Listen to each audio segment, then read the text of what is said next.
Good morning, it's Thursday, Maundy Thursday, the 29th of March 2018. Welcome along to this morning's United Kingdom Talk. Hope you had a good sleep last night? Who's up nice and early? I say nice and early, 20 past 9 is hardly nice and early, is it? Huh? I'm up at 8 o'clock in the morning, I am. 8 o'clock. The alarm goes off. I've got a telly in the bedroom, big 32. I say big. 32-inch tellies now are sort of small, aren't they? You know, when years ago when I was a child, a 32 telly, that was the biggest one you could have. We thought they were massive. I never forget getting my first 32-inch telly. We thought they were massive, these things. Two blokes had to carry the things in, into the house and place them on legs or something like that. And you would never, ever move that telly again. Now, 50-inch seems to be the normal, doesn't it? I'm lucky enough to have a 65 downstairs. And it's wonderful. You actually have to turn your head. If there's two people on there talking at the same time, you have to turn your head to see them both like that, as the dialogue is going on. Now, something interesting has happened this morning. Your messages, usually the Facebook ones, where that would be over there, wouldn't it? The Facebook ones come up here, okay? That's where I see that you can see everything that's working. You'll notice that that it's a little bit further. There's like a delay in for when I'm talking to when you see it. Now that should be exactly what you're seeing at home at the same time as you're seeing it. Okay, so your messages on Facebook come up there. The other messages from everywhere else come up there, including Periscope and YouTube. I don't think we've got any YouTube ones on there yet. Is that working this morning? I hope you can see us on YouTube, so the other ones come up there. But this morning, the Facebook ones are also coming up here now. So that's interesting. I think they've done something to make that work together, which means I should only have to refer to that now. And they will be in the order in which they came. Now, the only thing is, it might take me a while to get used to that because it looks a little bit messy at the moment where you've got everything coming up in the same place. And I may, as I often do, I may have to skip past some. If people are having sort of a one-to-one conversation with me, that's a bit difficult to understand for everyone else. You know what I mean? Sometimes Ashley pops in and says, "Oh, I won't be down Friday." Well, you probably haven't got any interest in that comment, so I might skip past it. That doesn't mean to say I don't appreciate a message or two, but you're trying to keep it interesting for everyone else as well. God knows I'm trying to think of interesting things to say. I am possibly one of the most boring people in the history of television programmes. That's what I am. Anyway, let's have a go with these messages this morning. Now, the first one at the top there, is that going to be the same? I'm going to cross-reference so I can see that the same thing is happening. But Shania's there early on this morning. Good morning, Shania. Now, this is interesting as well. Shania, oh, no, that's not the first message there, is it? That's not the first. Oh, I don't know. I don't know if someone's going to get missed out here because I've got Shania misspelling morning on one, and on the other one, it's the correct spelling. How strange and mysterious is that? Never mind. Adam the plumber's there. Simon Reed. Good morning, Simon. Juan, good morning to you. Heidi's there. Diane's there. Simon says, "God bless you for your chats, keeping me informed of town news." That's what we try to do. Town news. I'm trying to work this out. Hello, that'd be so. There's Diane. Okay. Good morning to Jones Janes. Good morning, Jones. Hope you're well this morning. 30 years a friend. 30 years. We just get older and older. There was a lad last night. Great quiz last night. I've got to tell you, we have a Wednesday night quiz at the King's Head Theatre Bar. Great time last night. And a group of students came in. Apparently friends of Thomas, who works behind the bar. Girls, you would love Thomas. You would love Thomas. He is nice, a nice person. And they came in last night. Oh, loud or what? Loud. Of course, the gay ones were the loudest ones.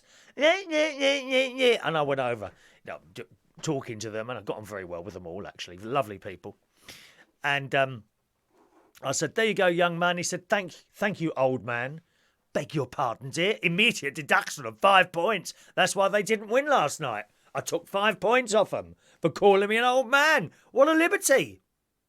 I never went around calling people old mans. Might have done it under my breath or to other people. Hang on, do you know, I think this is the same tissue I've had here all week. Just a minute. It's starting to stick together a bit now. Look at that. How awful. I must get a new piece of tissue. Old man. Yeah, good quiz last night, only it did take an hour and 50 minutes to get there again. I'm used to that 2-hour drive now. We started off, I think, with 6 or 7 teams. And we finished with 4.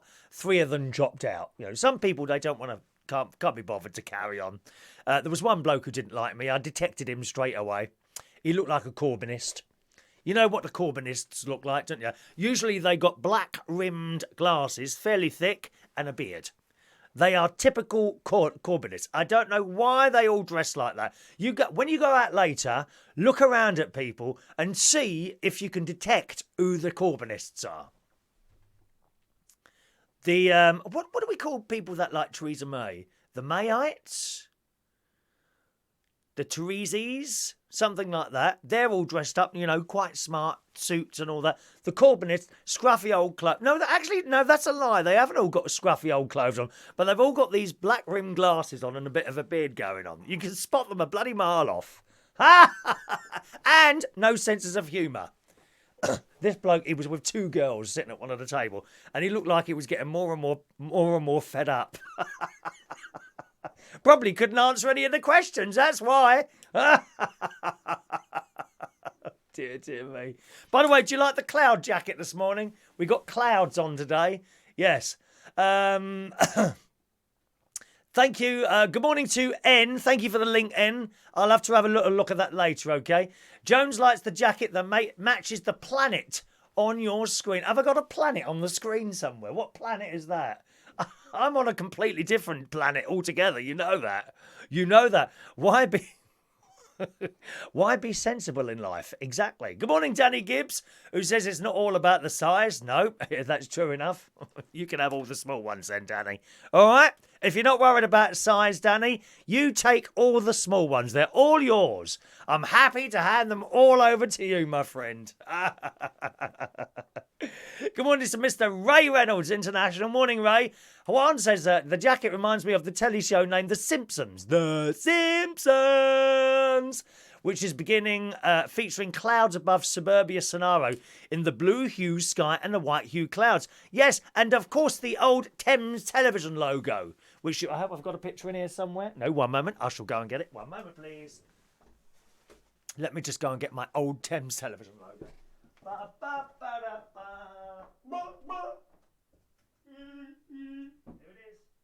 it is. I do like to display this behind me occasionally. There we are. I might iron the shirt tomorrow as well. I've just noticed it. Look at that. Look at those clouds, dear. Clouds. We like clouds, don't we? Except when they're pouring down rain on everyone. The clouds are here. There we are. Just keep an ear out for your messages as they come in. So let me know if I miss any. Then I'll know if the two are matching up or not. I think the two are matching up because we've got messages in 2 different places this morning. Good morning to Paul Mosley. Morning, Paul.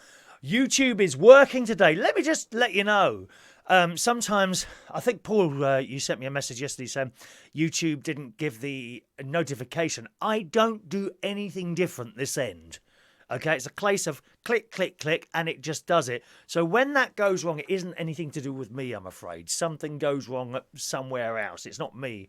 Just want to let you know that, okay? Good morning, Evan. Morning, sir. Good. Why don't you do Cornwall news? Well, I don't really do news for a specific area, do I? Sometimes I do a bit of Bracknell because that's where I am. Is there any Cornwall news? Is there anything of interest to anything whatsoever happening in Cornwall today? Nope, I thought not. That's why there's no Cornwall news. Da-da-da-da. Actually, I do wonder what the point of, breakfast news on the BBC, first thing in the morning. And I think several times throughout that programme, they go to regional news, don't they? And she's sitting there. What's her name? Naga. Is it Naga? Naga? That pretty lady with the darker skin. Not black, just darker. and the other bloke. And they say, OK, and it's just coming up to 8:30. And now your own local news in your own local areas, right?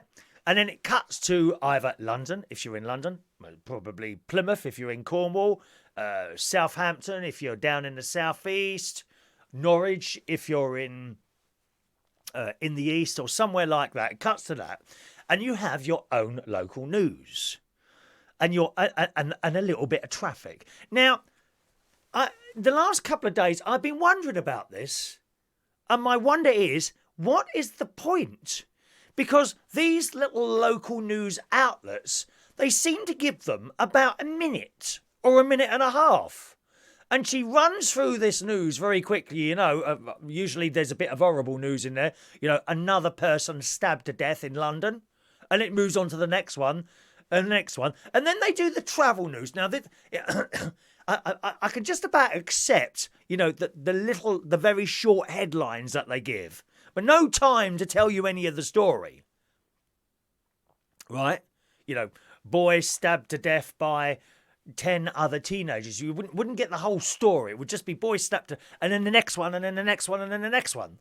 So very quick. But then, if that's not bad enough, then they go and here's the traffic news, and they will tell you one road that might be snarled up. There's an accident on the M25 affecting the anti-clockwise traffic between junctions 3 and 4. That will be it. Now, how many roads are there in London? And I just don't see the point of it. That is absolutely pointless. It's a little bit like listening to traffic news on national radio. Not local radio, national. Well, local radio as well, right? So you might be listening to BBC Radio 5 Live, which I pop on now and again. They do this technology thing. Sometimes the trouble with the Radio 5 Live thing at night is that nothing is the same all the time. It keeps changing. Like, for example, what do I mean by that? On LBC, on a Thursday night between 9 p.m. and 10 p.m, they have this bit about property. Every week between 9 and 10 p.m, and Clive Ball, he has I think a panel of a rotation of experts who come on and they talk about housing, landlords, renting, buying, property news. Very interesting. Very interesting. And that happens every Thursday between 9 and 10, right? On Radio 5 Live, on a Monday night at, I think it's 12 o'clock, at midnight, between midnight and 1, they sometimes, but not always, have a technology expert on. And people call in with their technological questions, and it's all very interesting, right? But intermixed with that, they have this music thing where he plays 5 tunes, and you have to guess what the link is between the 5 tunes. And I'm thinking, well, why are you doing this while we're trying to listen to the technology questions? And then that might come out of that and give a bit of football moves. And it's so messy. It's really, really messy. Why can't they just have, okay, so 12 o'clock, the news comes on, and then after that, between then and 1 o'clock, technology questions. Why can't we just have that? No, it's mixed in with loads of other stuff. I'm thinking, well, I've switched on to listen. Eventually, I just turn off and go on to something else. Marcus Collins, who's usually still on LBC at just after 12. But it's so annoying. And going back to the television thing in the morning, I just do not see the point of, and here's the traffic news, and they mention one road.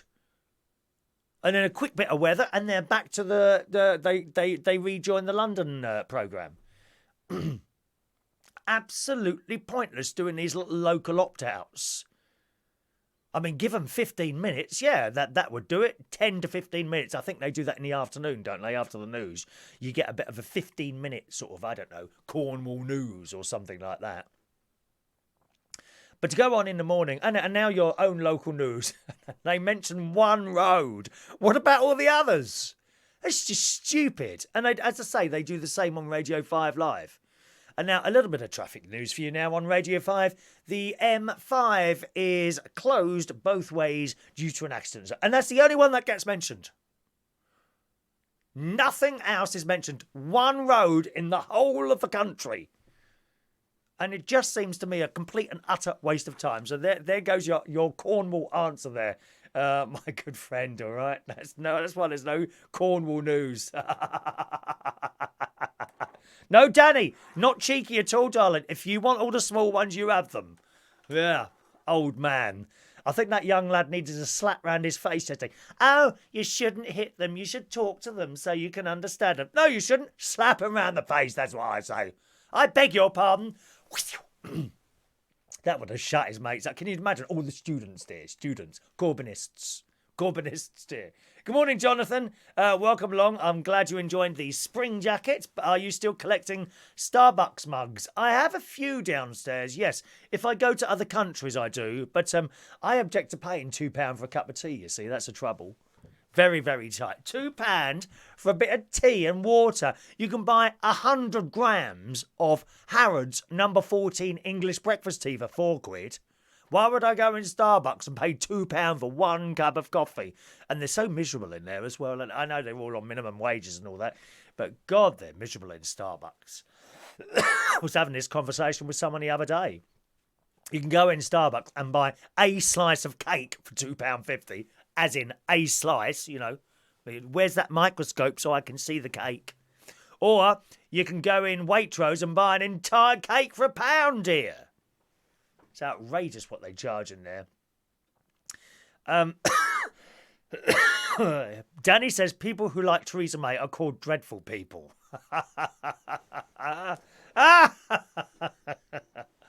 Hold on, be careful with the sneezing. Allergies. Oh, there is allergies going on at the moment. Here, look at this. Hey, Easter eggs. Easter eggs. Be warned. This is in this morning's Super Soaraway Daily Express. Oh, yes. Who like the Brexit. Traditional Easter eggs, such as chocolate eggs, hot cross buns, or even taking part in outdoor egg hunts could trigger deadly asthma attacks.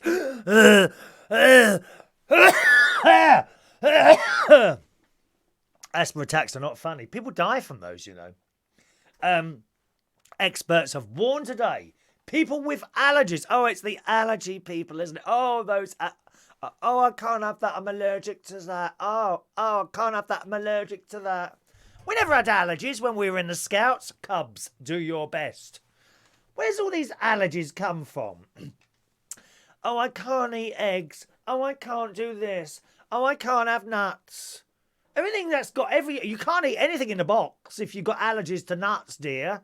Every single box says, may contain nuts. May contain nuts. What, in a packet of crisps? How is there nuts in a packet of crisps?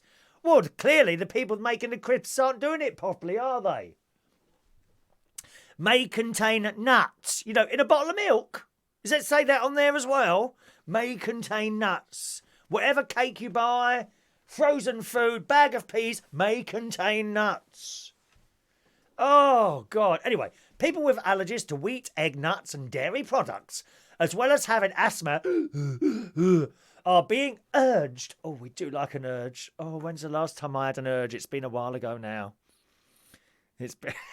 are being urged to avoid Easter eggs. Simnel cake. What the hell's that? Simnel? Never heard of it. Simnel cake, which is made with almonds or hot cross buns. Oh, I've got to get hot cross buns for tomorrow because it's Good Friday tomorrow. The day the Lord died on the cross. It's tomorrow. Yes. Which is made with almonds or hot cross buns, which could trigger their asthma symptoms. Other popular holiday activities, such as outdoor Easter egg hunts, could also cause attacks in people who are sensitive to pollen. I mean, what do they want us to do? Sit at home with all the doors and windows closed? Stupid. Oh no, can't do that. Oh, very dangerous. Oh, wrap them up in cotton wool. God's sake. New research by the charity Asthma UK has revealed that I have it as well. Don't say I'm taking the mick out of people with asthma because I have it myself. The difference is I prefer to laugh at life rather than, oh, can't do that.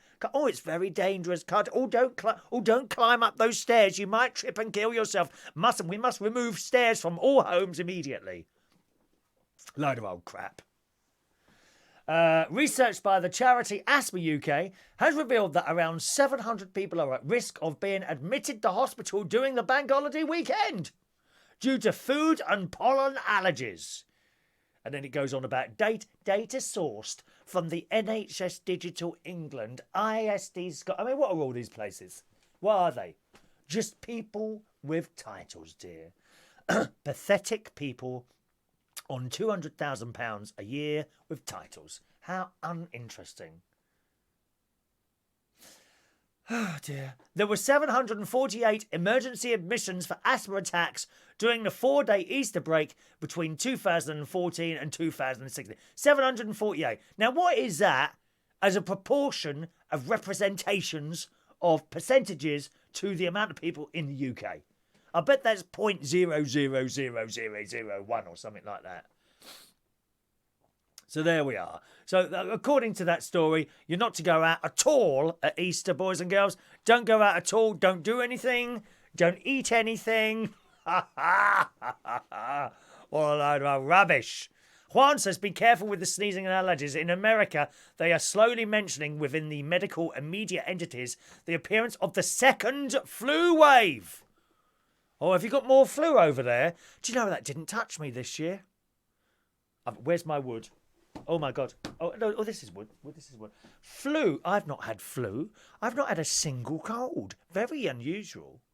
My immune system must be working at optimum efficiency due to the tablets as provided by the Royal Free Hospital. I think that is the case, yes. My immune system is fully functional at the moment. My mate says endless chest infections. But the good news, not dead yet. Not dead yet. It will be a long time before we see, I think, at the top of a letter, Ronny, and in brackets, deceased. Just think you'll never see that, will you? You know, on your paperwork, you'll never see that, your name, and in brackets, deceased, afterwards. Oh, do you mean the glitter ball? Is that what you meant by the planet? That's a glitter ball, not a planet, dear. Gosh, right, let's just It's date night tonight. Oh, have you got a date tonight, Danny? Yes, you have, haven't you? With that nice-looking person that you sent me a photograph of. Obviously not as nice as me, but he's not too bad. He'll have to do because I'm not up there, am I? That's it. Good. Yesterday's show. I don't know why that is. The famous Thames picture. Yes, Thames logo there. Is Rod Stewart? Is that Rod Stewart? What's Rod Stewart? Oh, I'm getting lost with these messages. I'll have to scroll through some of them. I'm completely behind on these. I'm really sorry, gang. I can't keep up with them. Just can't keep up with them. Dr. McIntosh here. Any allergies or medical conditions, my prescription is watch Chris Reardon's show and you'll feel much better. Thank you. Papa Fitness. Greetings. Instead of having hot cross buns, he likes soda bread with currants and then you don't finish it off. I don't know what they are. I don't think I've ever had soda bread. What is that like? I don't really... I should have had a couple of puffs of my asthma thing this morning. Excuse me. Don't think I've ever had soda bread. Now, I don't eat a lot of bread. Since I started doing the Slimming World, coming up to a year ago now, I hardly eat any bread, only if I go out for an afternoon tea or something like that. So the hot cross buns will be the first sort of bread thing I've had for, about 2 weeks now. 2 or 3 weeks since we last went to an afternoon tea, so there we are. Have I tried sesame seeds crisps? No. Don't know what that is. Don't know what they are. Sesame seed crisps. They don't sound very nice, to be honest. I've tried various different... I don't eat any of this stuff now. Crisps or anything. I just don't eat it anymore. But they were like little... I don't know what you... I mean, it was just like eating cardboard, this stuff. And that had sesame seeds on it. Square things. A bit like Rivita. I mean, what is Rivita? Chopped up cardboard.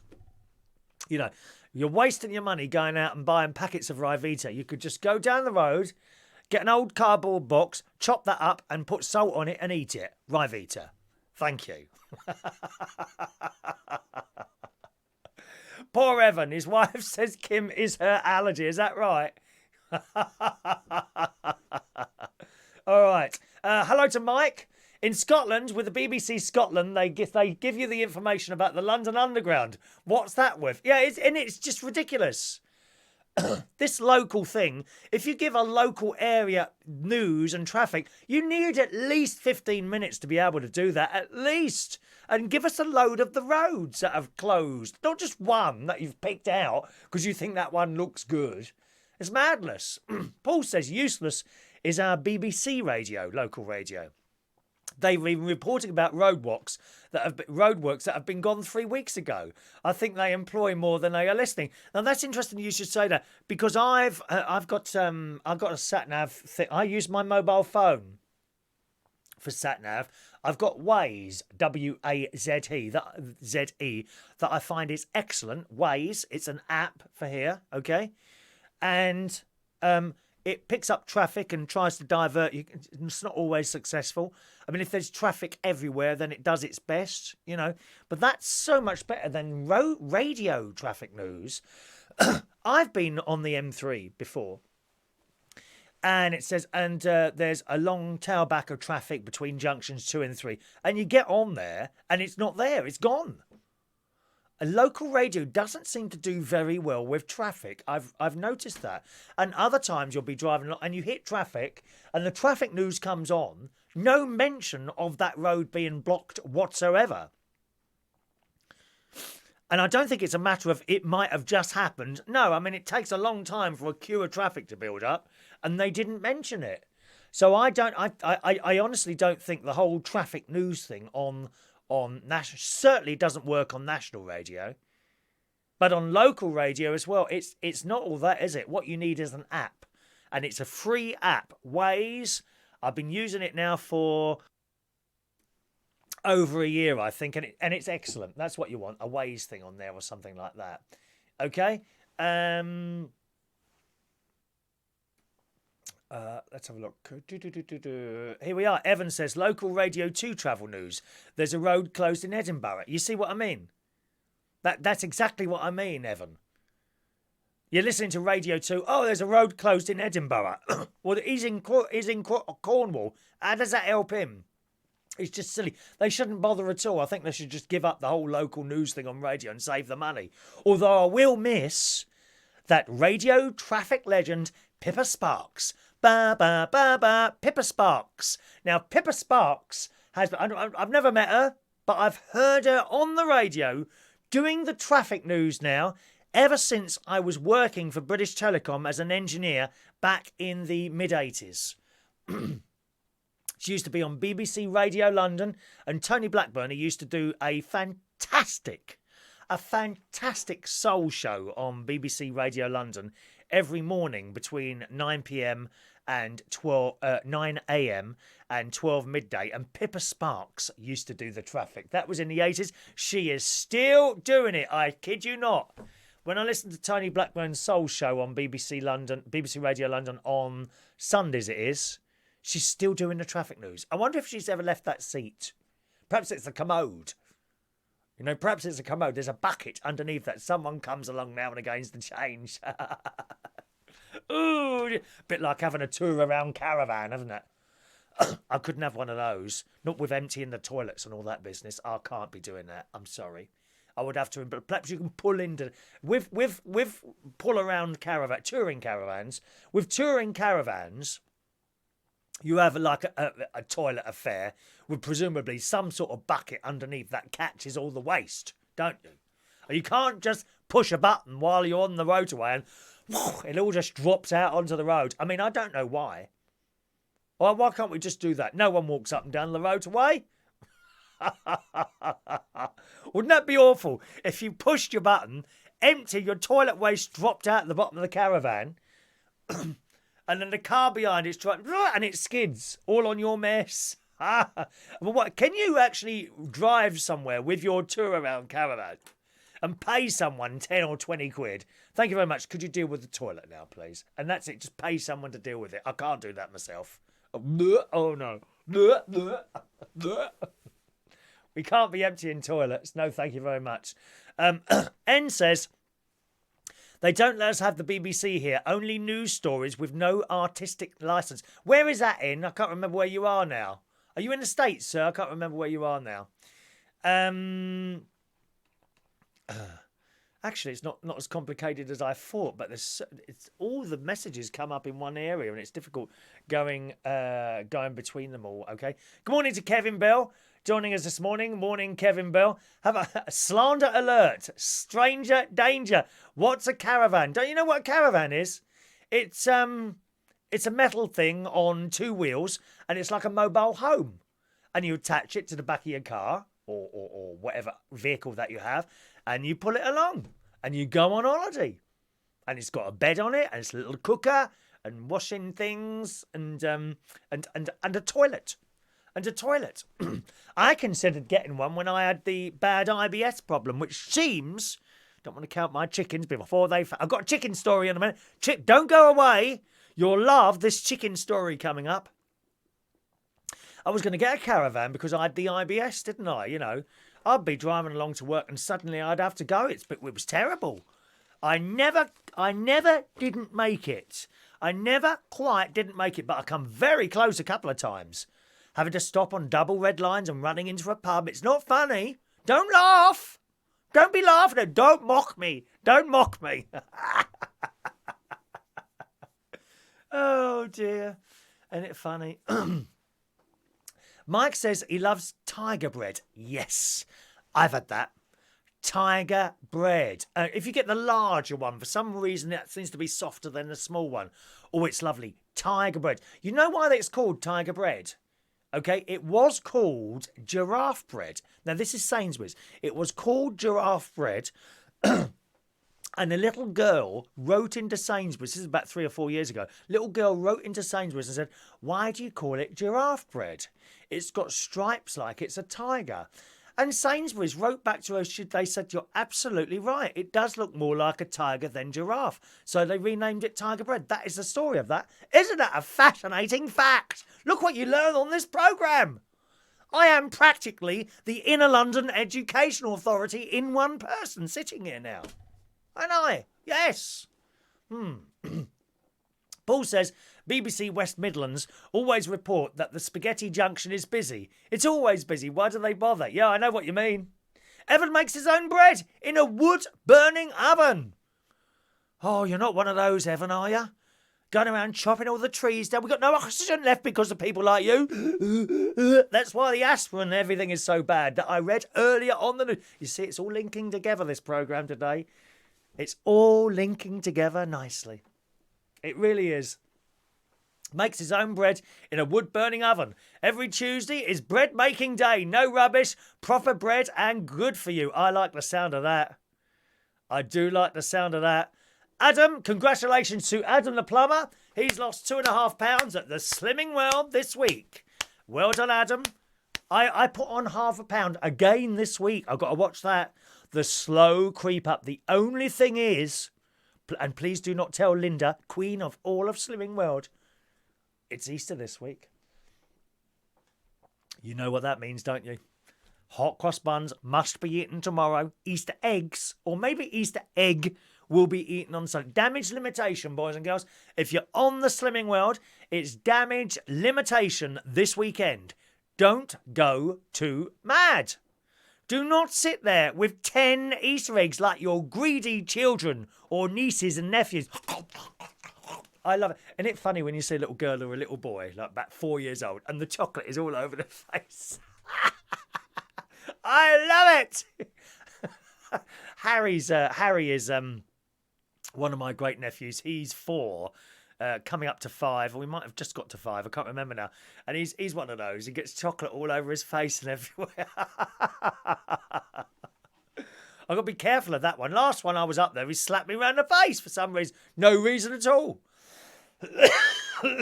Don't know why that is. All right, let's have a look. Kevin says caravan also equals mobile homes. In the UK, yeah, you're quite right. But in the US, we call them, the ones you pull behind you, called a travel trailer. Yeah, I used to know someone who lived in a trailer. She used to watch the show, actually. Someone lived in a trailer. Her name was Marge, and she was in Oklahoma. Yeah, she lived in a trailer. It looks like quite a nice life. I'll be staying in a trailer when I go up to my sister's at the weekend. So that'll be happening soon. So there won't be any live shows Saturday, Sunday, Monday or Tuesday, okay? Should be back Wednesday. Just to let you know that. No live morning shows Saturday, Sunday, Monday or Tuesday next week. All right? Okay, some more news stories then. Now, here's the chicken story. You're going to love this. Chicken story. Chicken story. Headless chicken. How long do they survive for, do you reckon? Headless chickens. Any idea? 10 minutes? Oh dear, I need some of my asthma stuff. 10 minutes? 20 minutes? This is in a few of the papers this morning. The Daily Mail's version. A headless chicken has survived for a week. A week after being decapitated and has now been adopted by a vet who calls the bird a true warrior. We are warriors. The remarkable bird was found in in Thailand. Photographs show a chicken with only a blooded stump where its head used to be. Yet somehow it's still standing up. A vet has adopted the headless animal, feeding it by dropping food down its neck and giving it antibiotics. How strange and mysterious that is. She told a local newspaper that the bird seemed tame as was responding. Well, it's got no head, no beak, no eyes, nothing. She also said the animal has its life. If it wants to live, we feed it. However, the animal lover confessed she feared its tongue would soon fall out as it continued to dry out. What's it like without a tongue? How do you speak without a tongue? Let me try holding mine down. Oh,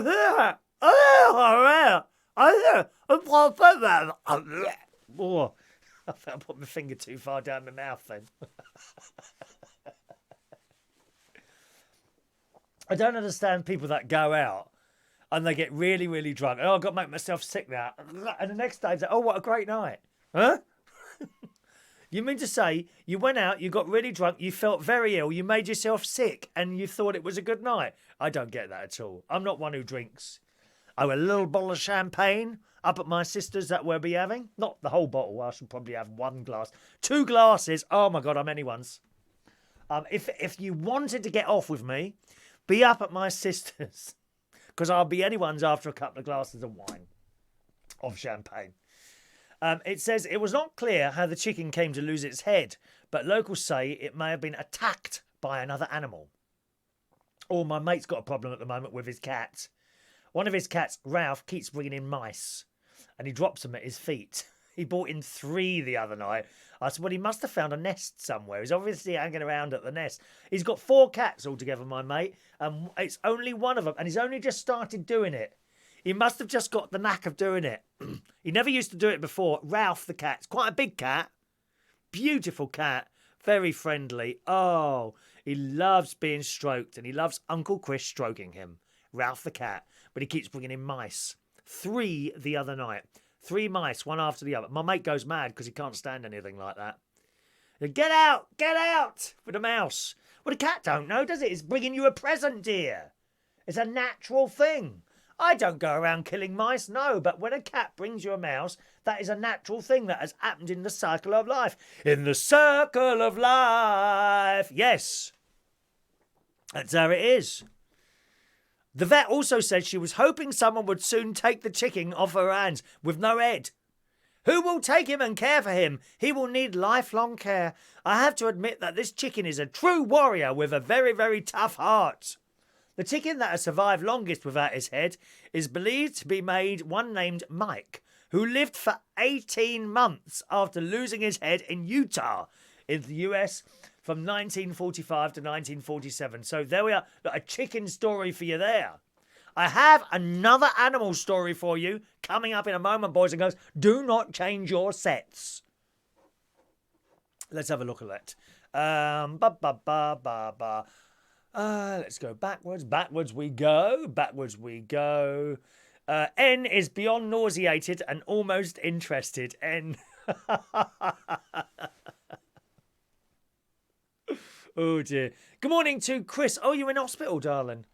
Oh, what's wrong with you? Let me have a look there. Chris has had a bit of a relapse with his MS. Oh, I'm sorry, Chris. If you fancy a chat on the phone, private message me your phone number and I'll give you a ring afterwards, if you want. If you want. All right, my darling. Sorry to hear that, my love. We must be strong. We are warriors, Chris. We are warriors. Look at it this way, Chris. At least you haven't lost your head like that poor chicken, darling. You know, I don't want to have to come down the hospital only to see a neck there. You know, and to see a neck there and have to drip food into your neck carefully and antibiotics. Chris, please hold on to your pretty boy face head. It will be pretty for another few more years, lovey. Remember that. And then you start looking old. I'm glad that hasn't happened to me. Huh? Pardon? Kevin's chatting everyone up as usual. Look. It's Ginger's birthday today. Is that a cat? Ginger the cat, Stella? Ginger the cat's birthday. How old?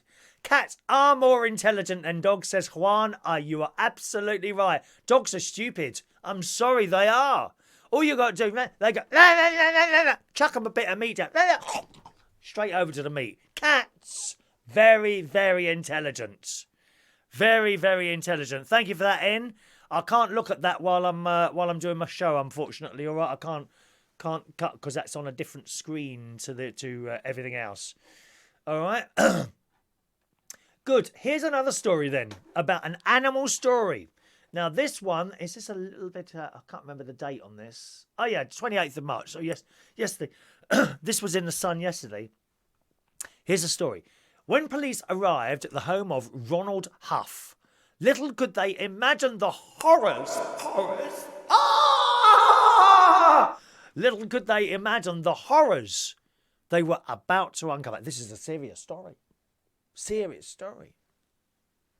After breaking into the ex-soldier's apartment, they were confronted with the gruesome sight of 7 enormous Nile monitor lizards feasting on the 42-year-old's corpse. He was being eaten by lizards. Don't get a lizard. Whatever you do, don't buy a lizard. The huge reptiles, flesh-eating, venomous and endemic to Africa. Well, don't go to Africa, my love. You get eaten by lizards. Were covered in their owner's blood and were hissing aggressively at the officers.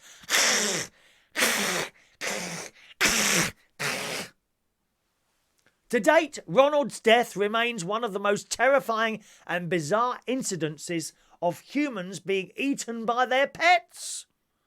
This is not a single case, dear. Have a look at your pet now. What have you got? Goldfish? Look at that goldfish innocently swimming round and round in that little bowl. Don't you think for one moment it's bored? Round and round for years and years, going round in that same bowl.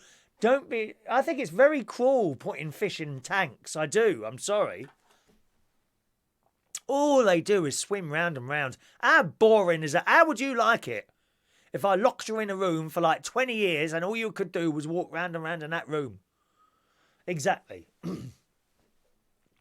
This bloke says the police knocked on the door, but there was no answer. They could hear things moving around inside when they were trying to gain entry. Oh, do you know, that reminds me of the squirrels that I had invading my loft a few years back. Must be about 8 years ago now. Oh, that was terrible. Because you couldn't see anything, and there would be bangs and noises like... And then you could hear something get dragged along. You know, like seriously, like this. And this was all going on in my loft. Not a nice experience, lovey.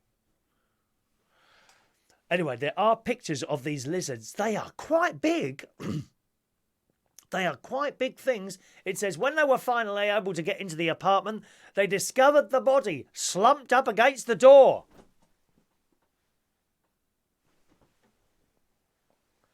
To this day, no one knows if the lizards killed the bloke or the man died naturally and was simply devoured by the free-roaming monsters. I mean, it's not a bad thing. If you was like to die naturally somewhere and, you know, your pet ate you after you had died naturally, I mean, would that be acceptable to you? Because you would kind of live on, wouldn't you, in your pet? Now, take my mate, for example. He's got 4 cats. If he was to suddenly die today and his cats ate him, then he would be inside the cats. And I could go round to his house and sit watching his telly, surrounded by his 4 cats. Well, surely it would be like he was still there. Only there would be 4 of him. Oh, no, I don't think I could cope with 4 of my mate. No, I don't think that would happen. I'd have to give three of the cats away and keep Ralph, the one that brings in the mice. Now, actually, I don't know which one I'd keep. I wouldn't keep one of the he's got 2 ginger cats. Oh, they're miserable. Miserable as sin. They will not let you pick them up. Miserable. No, it would have to be Ralph or Lauren. Lauren's very, very friendly. She likes hugs and being picked up. She waits for you to sit down and jumps up on your lap. Ralph will let you stroke him, but, you know, you've got to be a bit careful with him. He's never attacked me, never once taken a swipe or bitten me, but he has bitten other people that he doesn't like. He probably wouldn't like you. He likes me. Blimey, is it 10:05? How long have I been chatting for today? Nearly an hour. God, I don't know where the time goes. It said the largest of the monitor lizards actually did have stained blood about his face and neck. We do not know he was, in fact, chewing on the victim. I wonder what it's like to eat someone. Have we got any cannibals watching today? What is it like to eat someone? Are there any specific parts of the body that taste better than anything else, as a matter of interest? Can anyone tell me that? The neighbour said the smell from Ron's apartment was coming up this hollow wall in our bathroom. I could see his face was pretty well eaten.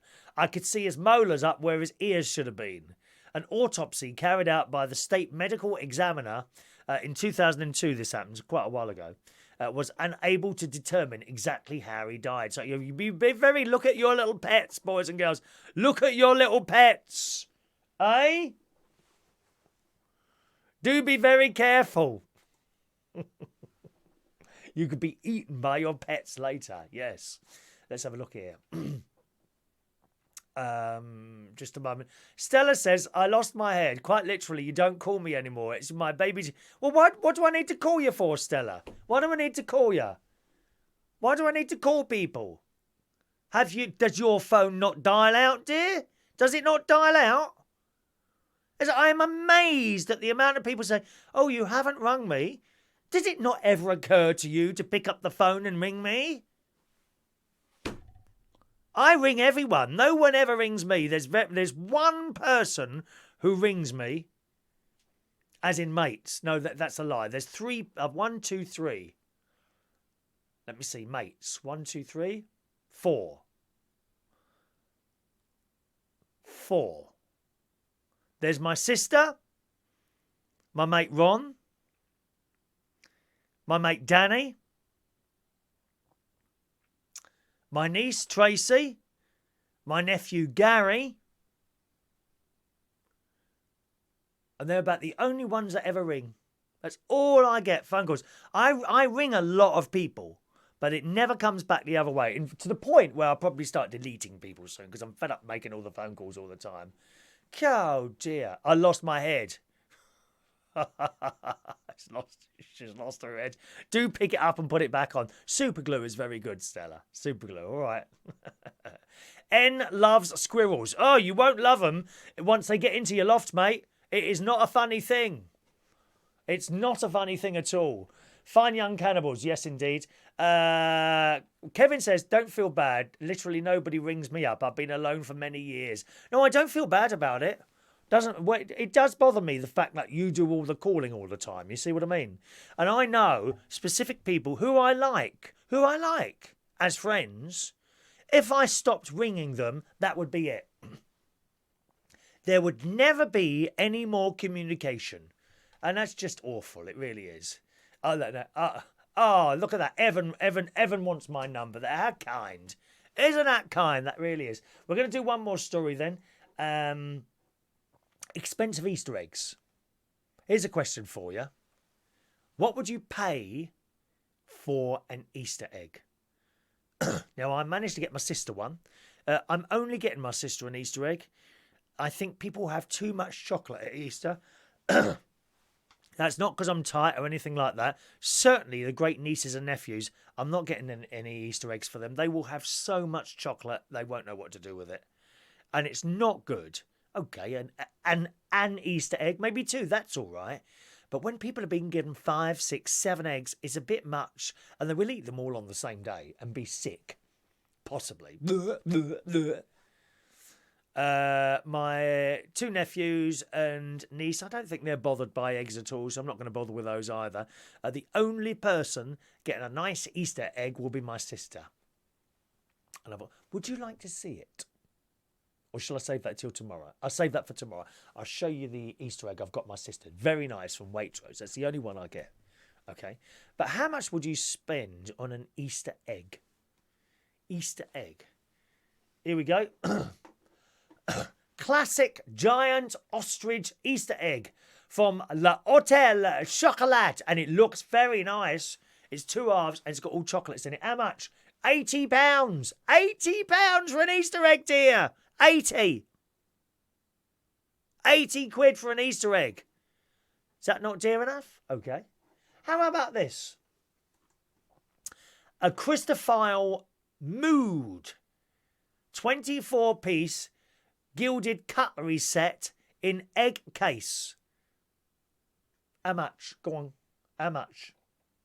£10,436.97. But it's not exactly an Easter egg. I mean, you can't eat that.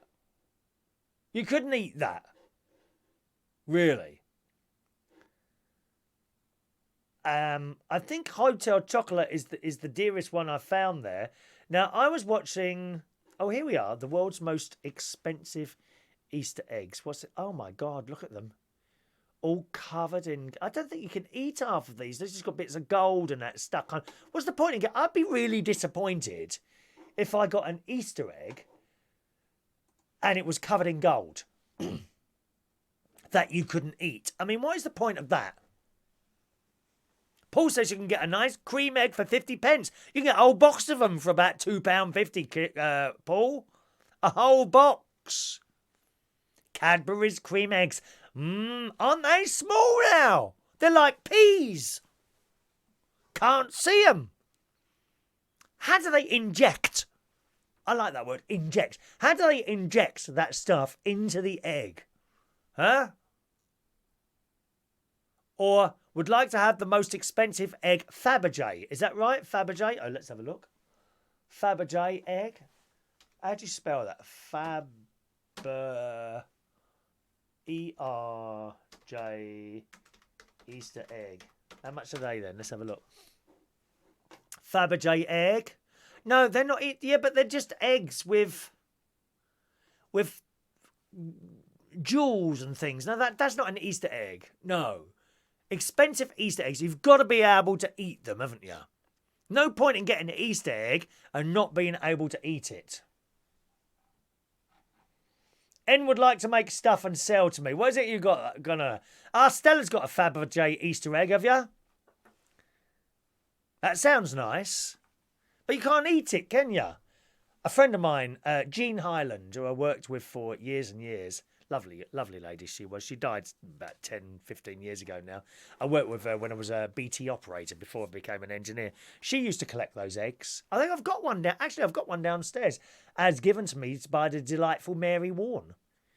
Mary, non-Irish Mary in Ireland, yes. Stella's egg is worth £120,000. What are you going to do with that, though? But what are you going to do with it, Stella? That's the thing. £120,000 and you can't even eat it. What's the point of that? Evan doesn't do chocolate, sugar or desserts. He's been vegetarian for 6 years and I feel great. Yes, so do I. Oh, you feel so much better once you've got rid of eating those nasty dead animals. You really have. So it's Maundy Thursday today. A little lesson for you boys and girls. What is Maundy Thursday? Well, it is known also as Holy Thursday, Covenant Tuesday, Great and Holy Thursday, Sheer Tuesday, Thursday of Mysteries. We call it Maundy Thursday here in the UK. It's a Christian holy day that falls before Good Friday. And it's all to do with the Last Supper and all that. So that is what Maundy Thursday is about. Also, the Queen gives out money on Maundy Thursday called... Oh, no, what's it called? Is it called Maundy Money? Oh, I can't remember what it's called now. Oh, hang on, maybe it says here. Traditions associated with Maundy Thursday. Here we go. Until 1689, there was a custom of the monarchy washing worshippers' feet in Westminster Abbey. Now, this still happens certainly in Christian churches. Catholic churches. Tonight, I'll be going to church, 8 o'clock for the Maundy Thursday Mass, and the priest will invite 12 men up onto the altar, and they all take their socks off, and he washes their feet to show that he is humble. To show that the priest is humble. He will wash the feet of the 12 people on the altar, you see. Other traditions, food and clothing, would also be handed out to the poor. These days, the Queen attends a Royal Maundy service at one of Britain's cathedrals or royal chapels. The sovereign hands out Maundy money, there we are, to Oh, my nose is... Why does this nose keep itching? And it's just inside. It's not right inside. It's not a bogule or something like that. It's just there. Right at the front. It keeps getting really itchy there for some reason. The Queen hands out Maundy money to pensioners from local communities. What is Maundy money? This is in the Sun. Maundy money is made up of coins that have been specially minted for the occasion. They are legal tender and are highly collectible. The image of the Queen on ordinary coinage has changed over the years, but Maundy coins still show the same portrait by Mary Gillock as the first coins issued in the year of her coronation in 1953. In a tradition dating to the 15th century, as many elderly men and women as there are years in the Queen's age receive the Maundy money. So this year, 92 people will attend a Royal Maundy service at St George's Chapel in Windsor. And some 92 men and 92 women will receive... So it's 92 of each, yeah? 92 men and 92... presumably, this is before the politically correct people get hold of this. Oh, yes, we'll have those on there. Oh, yeah, but what if they don't want to be called men or women? Oh, what if they don't want to be called men or women? Why isn't there 92 men and 92 women and 92 people who can't decide? We're waiting for that one. That will come. I'm telling you now, that will come. They'll be on to that one soon. They've obviously not spotted the story yet. Anyway, some 92 men and 92 women will receive the Maundy money from Her Majesty. So there we are. Oh, am I old enough to receive any money? Am I old enough yet to receive any money from the Queen? I do hope so. So that's nice, isn't it? It's not. I think it's 92. No, it's 92. It's one for each of her years. I think it is, Stella. You've given the Queen an extra 2 years, Stella. She's not going to be happy with that, darling. She will be very upset with you. Am I going to live stream? I don't know what is that live stream. I don't know what live stream is, sir. I was a BT engineer years ago. Yeah, not down to component level. I mean, we used to change bits on the phones, and then eventually we just gave them new phones in the end. We never used to fix circuit boards. We'd work out what the fault was, and usually 9 times out of 10 we just gave them a new phone and we're done with it. Never really repaired phones. They would have done that years ago, of course, in the 60s, probably the 70s as well. By the 80s we started. About the only thing we did was replace the microphone in because that would become noisy. It was made out of bits of carbon. That would become noisy, so we'd replace that with an electronic version. And then that was really the only thing we did to phones.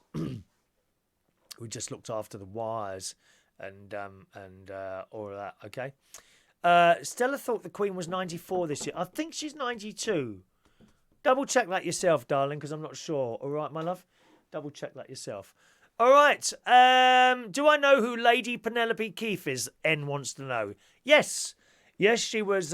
She is quite a famous actress in this country. Possibly very well known for The Good Life and the Stately Home one, which I really liked. Oh, Christ. Who's this now? Just a minute now. Just a moment. Sorry, the old mobile phone's going off there.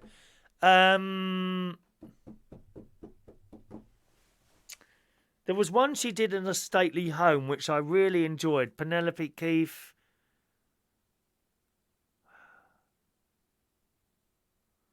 Anyone remember what that was called?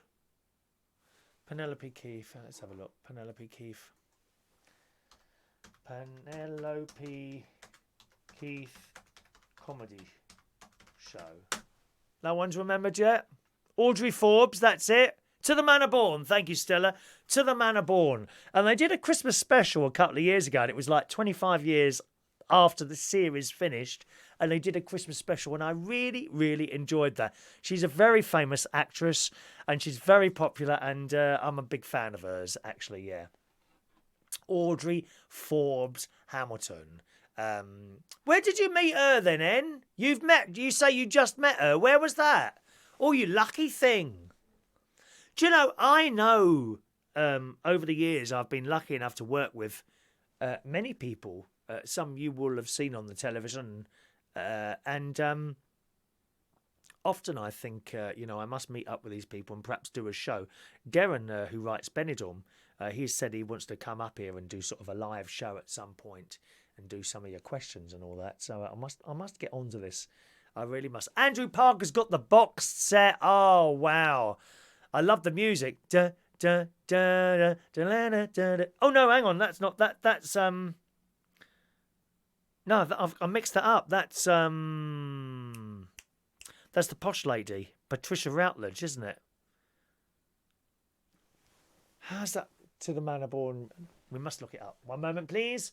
And then I must go, dear. Got things to do. Things to do. To the Manor Born. One moment, please. Da da da da da da da da da da da da. That's it. To the Manor Born. Do you want to hear the theme music? Lovely theme music. Manor Born theme. Lovely, lovely music. This is. One moment, please. Bringing up the system. Here we go. Theme tune. There it is. There it is. One moment. Here we go. Here we go. Here we go. Great tune.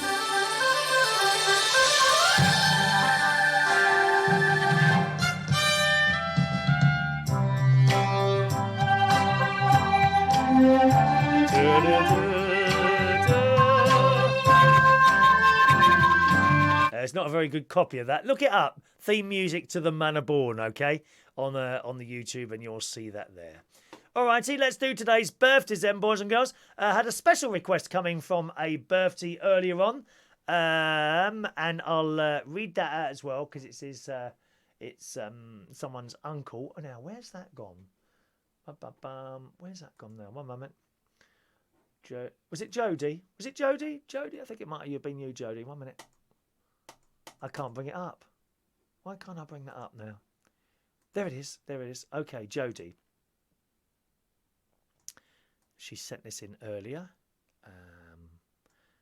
Okay, so first of all, someone who died a couple of years ago, Jodie Griffin, who is his niece, wants to wish Uncle Jonathan Brown, who I knew, I can't quite place where I know him from, but I definitely know him. You recognise a face straight away. So it would have been his birthday today, 33 years old today. So happy birthday to Jonathan Brown, and that comes lots of love from your niece, Jodie Griffin, and you're up there in heaven. A very happy birthday to you, sir. We do birthdays, anyone at all wants a birthday, just send it through, and I'm happy to do that. All right, Jodie? So that was especially from you, that one. Happy birthday, Jonathan Brown, 33 years old you would have been today. Happy birthday today to Roger Twiggy Day. who does radio. Happy birthday to you, Roger. Doesn't say your age there. You're hiding your age. You're hiding your age. Happy birthday, Roger. Pleasure to be a friend with you on the Facebook, okay? Mandy is 51 years old today. Happy birthday, Mandy. Conor Dunmore, who plays a guitar, is 20 years old today. Happy birthday, Conor. I worked with him for about a year at Central Station. I don't think he's there anymore. He's left one of our lovely bar staff there. Happy birthday, Conor. Hope your music career is going well, all right? Happy birthday to Chris Matheson, who is 30 years old today. And J.C. Campbell, birthday as well today. So happy birthday to you all, gang. Here comes our song. Blah, blah. Happy birthday to you. Happy birthday to you. Happy birthday, Jonathan, Roger, Mandy, Conor, Chris and JC. Happy birthday to you. There we are. All birthdays done, boys and girls. And there we are. That's it from me today. Thanks ever so much for joining us on the show. Have a lovely day, and I'll see you again around about the same time. Should be tomorrow morning. All right? Thanks for watching. Bye-bye.